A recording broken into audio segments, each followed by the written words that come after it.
16 decisions is over already, right? सबको पता है ना ये आर्टिक डिसीजंस किस प्रकार के डिसीजन होते हैं. There are 9 types of decisions are there. जो 9th डिसीजन के बारे में अभी हमने डिस्कस किया है, तो स्पोर्ट्समैनशिप के बारे में यहाँ पे बहुत सारे पॉइंट्स ने मैडम ने ऐड किया है कि किसी भी प्रकार की अनफेयर के लिए मतलब पिंक तो ये सारे चीज पे थोड़ा ध्यान रखते हुए ये पॉइंट को बहुत ही इंपॉर्टेंट पॉइंट है, इसको आप ध्यान रखते हुए समझने का कोशिश करना है. So after this now we will go for the company article number 17. It's a knock down. ठीक है, it's a knock out, sorry it's a knock down, sorry it's a knock down. Done, right. जो वो थोड़ा letter छोटा आ गया है, it's article number 7, it is a knock down.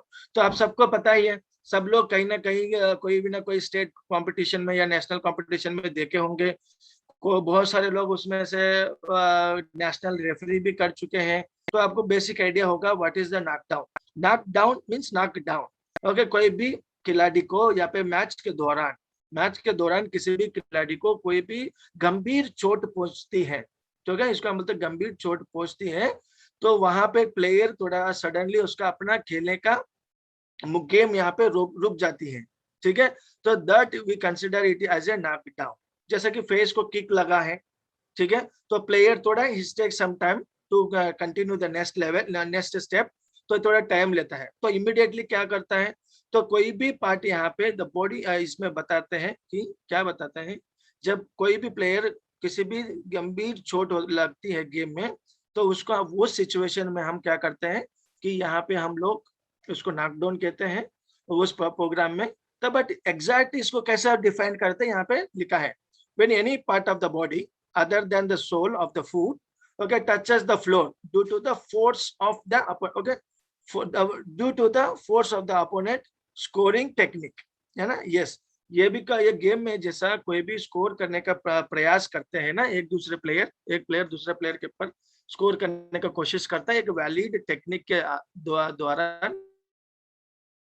किसी भी चोट लगती है, अपोनेंट को गंभीर चोट लगती है, तो किस नीचे वाला फुट को छोड़कर किसी भी पार्ट बॉडी पार्ट को ग्राउंड पर टच होता है, it is consider as a knock down. ठीक है, बट ये भी नहीं, कुछ भी नहीं, कभी कभी फेस किक लगता है, प्लेयर ऐसे खड़े ही रहता है, थोड़ा बहुत हिलता है, थोड़ा मैच स्टॉप करता है, that also comes under the knockdown. ऐसा नहीं कि प्लेयर को बहुत गंभीर चोट लग गया है तो प्लेयर नीचे गिरा नहीं है, ना हाथ लगाया ना पाँव नहीं लगाया, तो वो थोड़ा बहुत रुक जाता है.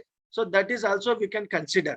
ठीक है, when a contestant is staggered and shows no intention, यहाँ पे है देखो, हाँ, no intention or to continue, ability to continue as a result of एक सेकंड, इसको मैं थोड़ा मिनिमाइज कर लूं. यस, यहाँ पे क्या बोल रहा है, when a contestant is staggered and shows no intention or ability to continue as a result of the opponent scoring techniques. समझ में आ रहा था अभी तक? तो टच एक टेक्निक यानी नीचे टच कर देंगे, जब भी फुट के अलावा कोई भी बॉडी पार्ट नीचे टच करेंगे, इसको नॉकआउट कहला जाती है. एट द सेम टाइम यदि ऐसा कुछ होता नहीं है फिर भी किक लग गया होगा, तो प्लेयर किसी भी प्रकार का टेक्निक या कोई प्रकार का मूवमेंट करने के लिए उत्सुक नहीं रहता है, तो उसको भी हम नॉकडाउन के अंतर्गत यहाँ पे कंसिडर कर सकते हैं. व्हेन द रेफरी जजेस that the contestant cannot continue as the result of being struck by a ligament scoring technique, legitimate scoring technique. यहाँ पे और भी क्या बोलता है कि भाई वही बात फिर से इसने दोहरा है, जज डिसाइड करता है कि ये किस प्रकार की चोट लगी है प्लेयर को, तो उसी हिसाब से ये प्लेयर अपने को देखता है, जज यहाँ पे देख के यहाँ पे नॉकडाउन का नॉकडाउन करता है. तो तुरंत क्या करता है, तुरंत प्लेयर को मैच को स्टॉप करता है. तो मैच स्टॉप करने के बाद क्या होगा, इधर यहाँ पे बताएंगे. Article number 18 is all about procedure in the event of a knockdown. अभी तो आर्टिकल नंबर 17 में हमने समझा है, 3 पॉइंट्स के बारे में यहाँ पे डिस्कस किया है. कोई भी फुट बॉडी पार्ट होता है एक्सेप्ट वो फुट के अलावा कोई भी बॉडी पार्ट ग्राउंड को टच होता है, that is Recording in progress.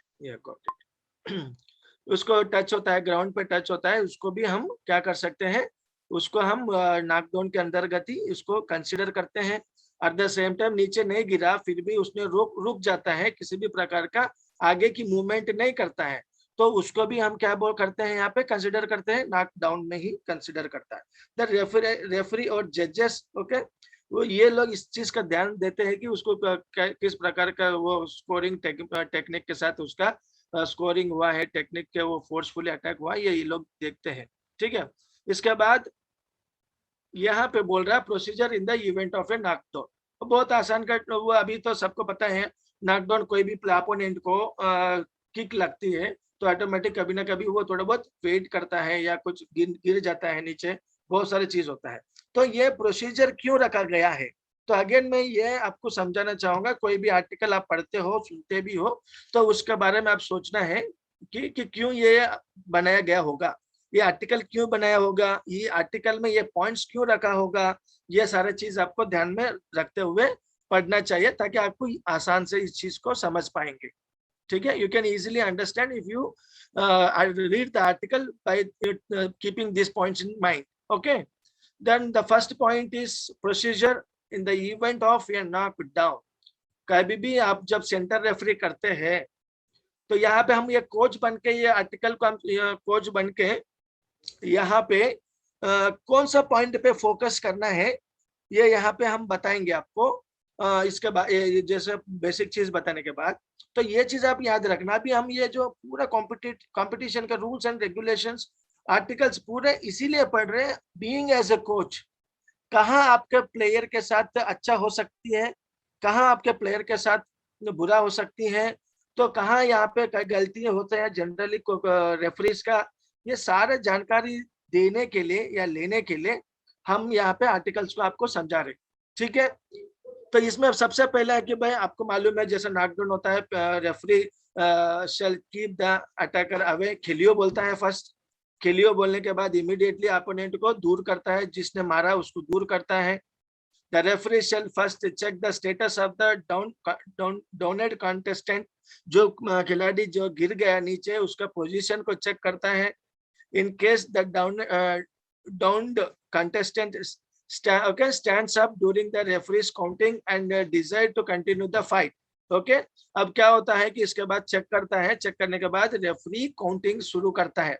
Okay, हना, दुल, सेट, नेत, दसेत, ओके, ऐसा काउंटिंग करना स्टार्ट करता है, एक इंटरवल लेता है बीच में, मतलब ऐसा स्पीड नहीं करता है, वहाँ हना, दुल, सेट, नेत, दसेत, दसेत बोल के स्पीड नहीं करता है, स्लोली थोड़ा बहुत 1 सेकेंड इंटरवल का बीच में ये काउंटिंग किया जाती है। ठीक है, तो ये सब काउंटिंग क्यों किया जाती है, एनीबॉडी, क्यों ये काउंटिंग किया जाता है 1 to 8 यानी योल तक क्यों किया जाती है? You can answer, you can message क्यों किया जाता है? हाँ ठीक है, आप लोग आंसर दे देना, फिर मैं बता दूंगा बाद में। ठीक है, इनकेस बहुत कंटेस्टेंट्स और देखो ऐसा हो गया तो फिर बाद में इन्होंने बोला डेमोन्स्ट्रेट था विलिंग टू रेज्यूम, जब तक वो काउंटिंग करता है रेफरी, ताकि जब तक वो खिलाड़ी जो नीचे गिरा हुआ खिलाड़ी उठ के हाँ मैं फाइट करने के लिए तैयार हूँ, जब तक ये विलिंग नहीं दिखाता है तब तक ये काउंटिंग करता है, अप टू 8 तक काउंटिंग करते हैं, 12 तक।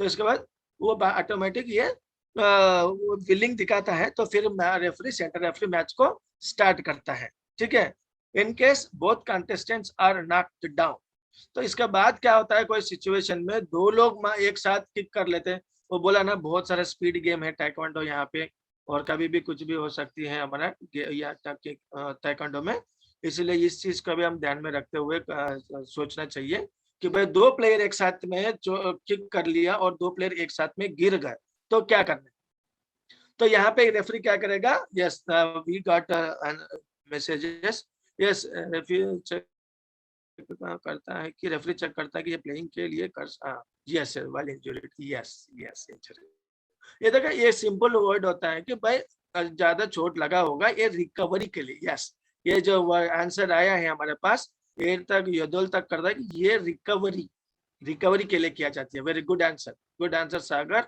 Your answer is right, recovery के लिए, ताकि चोट लगी होती है उसको तुरंत मैच नहीं कंटिन्यू कर पाता, इसलिए रिकवरी के लिए 8 कौन से यानी यदोल तक यहाँ पे दिया जाता है। तो आप ये चीज ध्यान रखना, तो दैट इज डिफरेंट, चलो छोड़ो, वो आप रेफरी है, वो रेफरी ट्रेनिंग नहीं है ये, तो उस पर ध्यान नहीं देंगे आप। यहाँ पर ये प्लेयर कोच के पॉइंट ऑफ व्यू में इसको हम देखते जाएंगे। The center referee will stand and continue the counting. Okay, long as one of the कब तक काउंटिंग काउंट करेगा? As long as one of the contestants has not okay sufficiently recovered. यहाँ पे कोई भी दोनों में कोई एक खिलाड़ी भी यहाँ पे रिकवर करने का तक वो काउंटिंग करेगा, ठीक है। But both contestant fail to recover, okay, कोई भी दो कंटेस्टेंट्स यहाँ पे होते हैं, वो लोग रिकवर करने में फेल होते हैं, दो भी प्लेयर्स यहाँ पे, तो तब क्या होता है? तब क्या होता है? तो सिंपल, जब दो प्लेयर्स का रिकवर करने में फेल होते हैं तो ये चीज देखा जाती है कि पिछले जब तक ये इंसिडेंट हुआ नहीं तब से पहले जब स्कोर बोर्ड में जो भी विजेता रहता है तो वो उसको जो भी स्कोरिंग जिसका स्कोर ज्यादा रहता है, राइट, जिसका स्कोर ज्यादा रहता है उसको विजेता घोषित किया जाती है, राइट।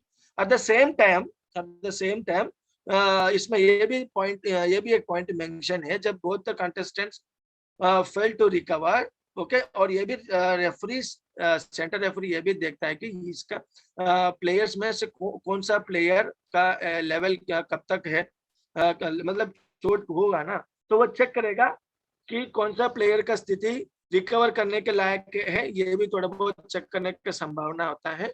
इसके बाद ये दो प्लेयर चोट से नीचे गिर गए और पिछले स्कोर के आधार पे ये लोग को विजेता घोषित करते हैं, तो दो प्लेयर्स को फिटनेस सर्टिफिकेट का लाके अगले कंपटीशन में ये लोग मिनिमम 30 डेज तक यानी 1 मंथ तक किसी भी प्रकार का कंपटीशन में खेलने के लिए एलिजिबल नहीं होते हैं ये प्लेयर्स।